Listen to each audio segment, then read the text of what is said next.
जाति गणना पर माननीय उच्च न्यायालय का प्रक्षेत्र है, उस पर गंभीरतापूर्वक वो विचार करेगी, वह अलग विषय है। लेकिन हम कुछ एक महत्वपूर्ण बिंदु की ओर आपका ध्यान आकर्षित करना चाहते हैं। केंद्र की जो मोदी सरकार है वह केवल जाति गणना का विरोधी नहीं है, बल्कि वह जनगणना विरोधी है।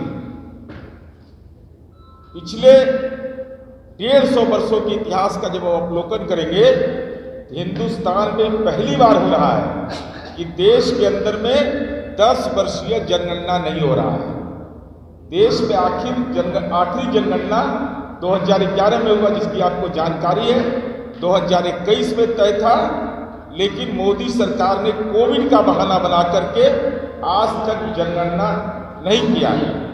तो हम तो केवल यह जानना चाहते हैं कि 2020 में दुनिया के 80 से अधिक देशों ने अपने अपने देश में जनगणना पूर्ण कर लिया, और आदरणीय नरेंद्र मोदी जी पाकिस्तान जैसा गरीब और पिछड़ा देश, इसने पिछले वर्ष अपना जनगणना करवा लिया।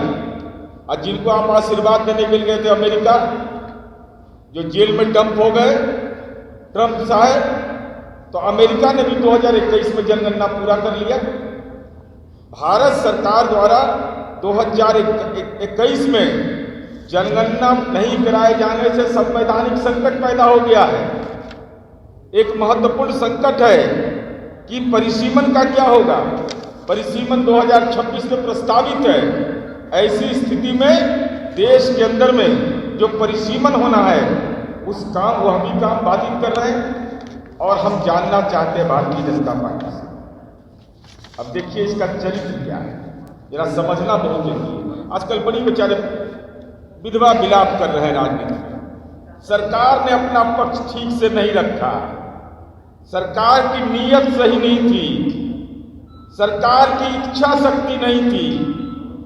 हम भारतीय जनता, हम आपको नजारा दिखाना चाहते हैं। ये भारतीय जनता पार्टी का कैसा चरित्र है कि एक तरफ सर्वदलीय बैठक होती है, उसमें कहते हैं कि हम इसके पक्षधर हैं। बहुत दबाव में माननीय नीतीश कुमार जी, राज्य के मुख्यमंत्री जी के बहुत दबाव में दिल्ली तक के गए, और दिल्ली में जाकर सर्वदलीय प्रतिनिधिमंडल में गए, विधानमंडल में भी सहमति, दबाव में, केवल मैं उसका खुलासा कर रहा हूं, दबाव में राज्य मंत्री परिषद की स्वीकृति मिल गई। आदरणीय प्रधानमंत्री जी से मिलने गए, उस डेलीगेशन में भी गए। लेकिन याचिकाकर्ता कौन है? कौन है यह याचिकाकर्ता? इसका भारतीय जनता पार्टी से क्या सरोकार है, हम इसका आज खुलासा करेंगे। यूथ फॉर इक्वलिटी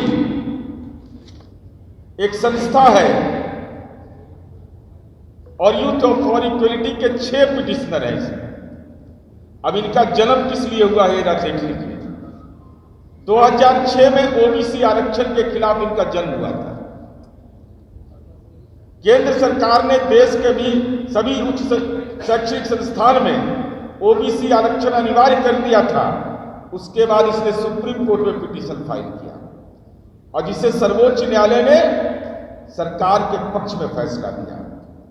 2019 में इसी संस्था ने यूथ फॉर इक्वलिटी 10% आरक्षण के खिलाफ सर्वोच्च न्यायालय में जनहित याचिका दायर किया।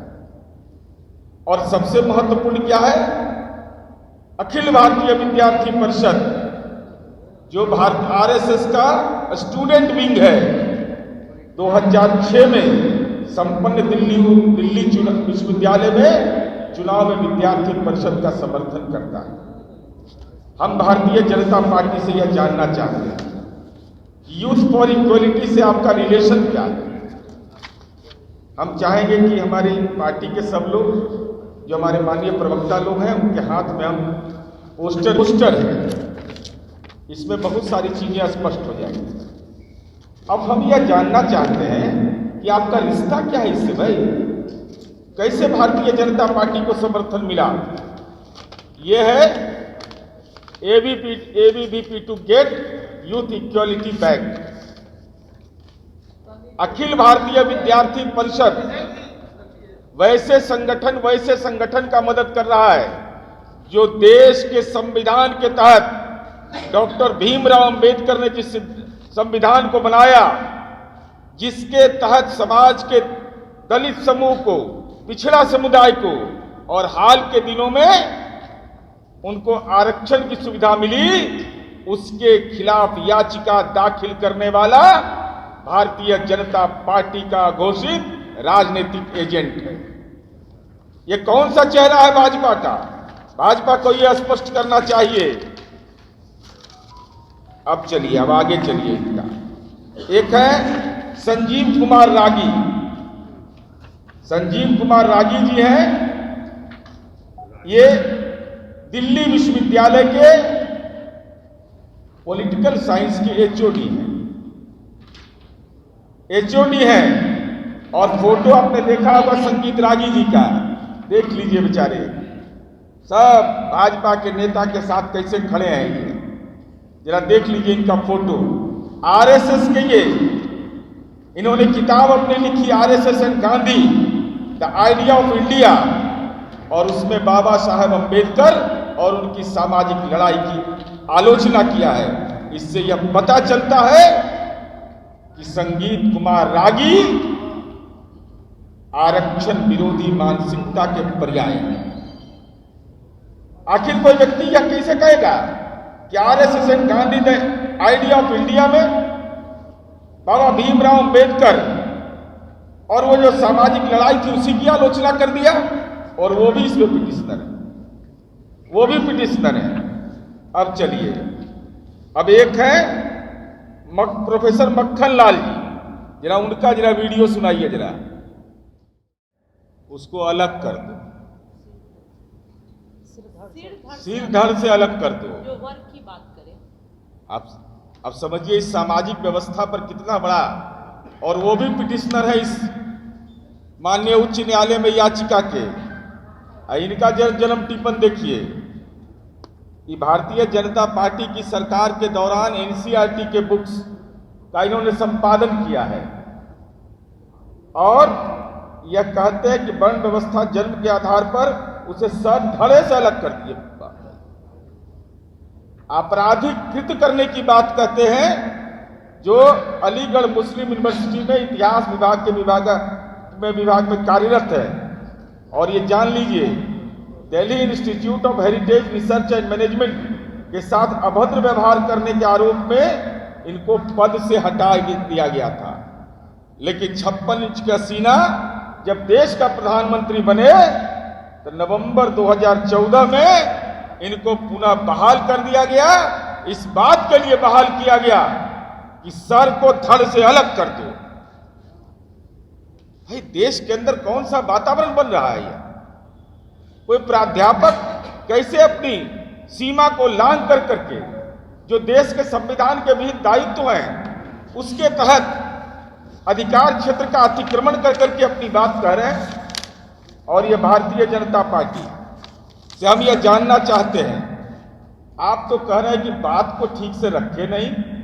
अरे याचिका तो अपरोक्ष रूप से आपने दाखिल करवाया, चूंकि आपके मन के अंदर यह मंशा थी कि माननीय नीतीश कुमार जी ने देश में कहा कि सामाजिक आर्थिक गणना होगी, समाज के तमाम लोगों को जो उनके जीवन के माली हालात हैं उसकी अद्यतन जानकारी लेना है।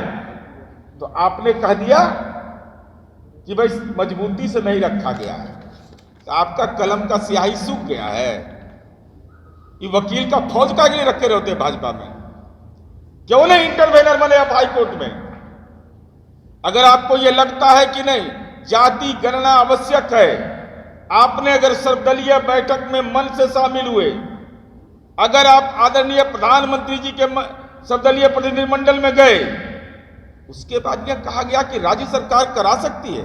और जब हमने कराना, जब यह प्रक्रिया फर्स्ट फेज का प्रारंभ शुरू हो गया, ट्रेनिंग दे करके, बजटीय व्यवस्था करके, तो आपने जानबूझ कर करके, चूंकि आपके मन के अंदर विषैला जहर है, आपने जाति व्यवस्था जैसे जो सामाजिक कुरीति है उस पर जो हम हमला करना चाहते हैं, तो आपने ऐसी संस्था का इस्तेमाल किया।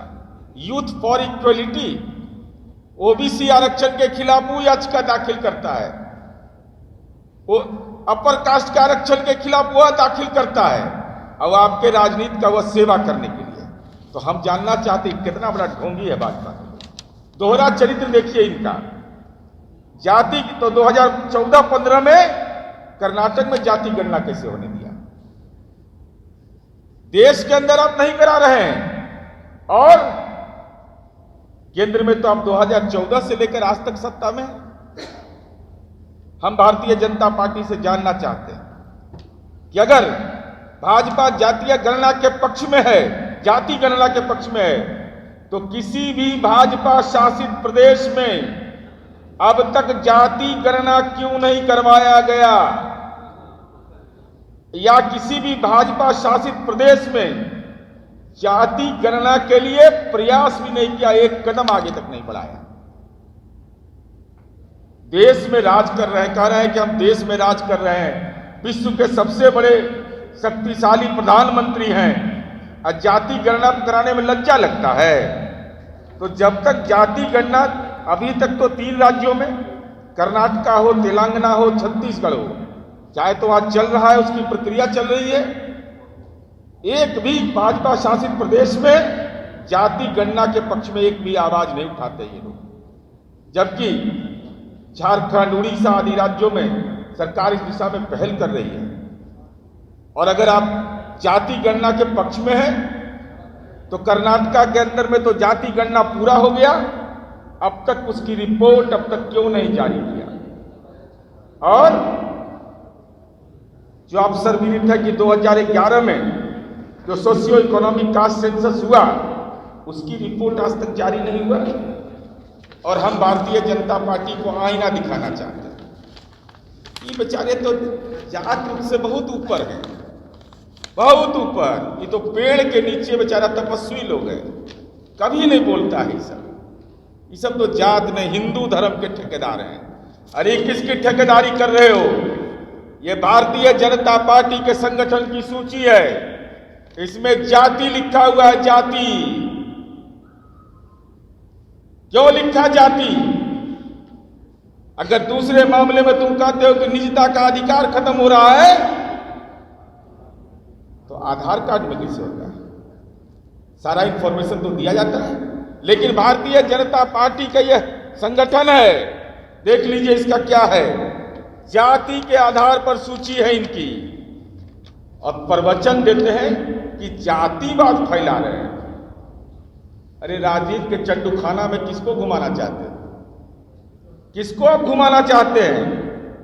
ये तो एक्सपोज हैं आप कि भारतीय जनता पार्टी का ये संगठन का प्रारूप है, और संगठन के प्रारूप में जाति लिखा हुआ है।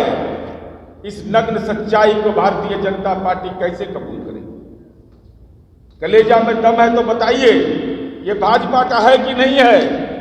और साथ ही साथ हम यह बताना चाहते हैं आप तमाम लोगों को कि भारतीय जनता पार्टी के चरित्र में क्या बदलाव है।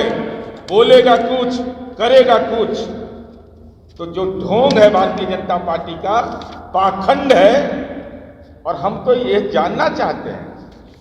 तो भारतीय जनता पार्टी को इस संबंध में अपनी बात को स्पष्ट करना चाहिए। जो याचिका करता है वह भारतीय जनता पार्टी की राजनीति का पक्षधर है। भाजपा के नेताओं के साथ कौन है ये प्रोफेसर माखनलाल जो इस ढंग का मंतव्य दे रहा हो और एनसीईआरटी के किताब का वो संपादन कर रहा है? जिनकी नौकरी चली गई थी उसको मोदी सरकार ने वापस कराया, इनके कार्यकाल के दौरान हुआ है। और ये तमाम यूथ फॉर इक्वलिटी को कौन सा ऑर्गेनाइजेशन है जो देश के अंदर में समाज के विभिन्न समूह को जो आरक्षण मिलता है उसके खिलाफ याचिका दाखिल करता है? आखिर इसके पीछे कौन लोग हैं? इसलिए हम आज के संवाददाता सम्मेलन में मेरा सीधा आरोप है, माननीय न्यायपालिका उन बिंदुओं पर विचार करेगा, वह मेरा क्षेत्र नहीं है। लेकिन हम इतना जरूर दावे के साथ कह सकते हैं कि जो दस्तावेज हमारे पार्टी के प्रवक्तागण ने दिखाया और जो फोटोग्राफ्स हमने दिखाया है, जो उनके कृत्य का इतिहास दिखाया है, ए भारतीय जनता पार्टी बिहार के नेताओं, अगर बिहार के समाज के गरीब तबके हो, दलित हो, अति पिछड़ा हो, अल्पसंख्यक हो, गरीब सामान्य समुदाय के लोग हों, इन लोगों को जो संविधान के तहत जो आरक्षण मिला हुआ, जो सुविधा मिली हुई है, आपके दल के राजनीति में एक दूसरे के पोषक हाईकोर्ट में जाकर के जाति गणना रोकने का घृणित प्रयास कर रहे हैं और इस साजिश में भारतीय जनता पार्टी शामिल है।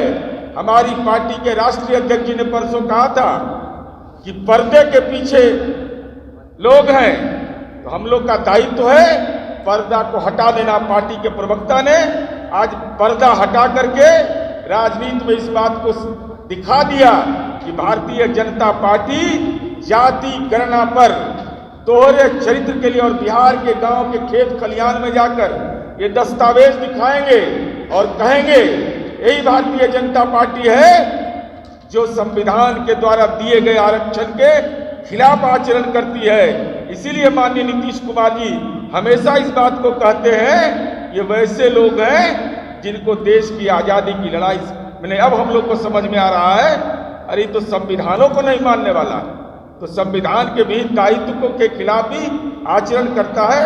यही हम लोग को अपनी बात कहनी थी।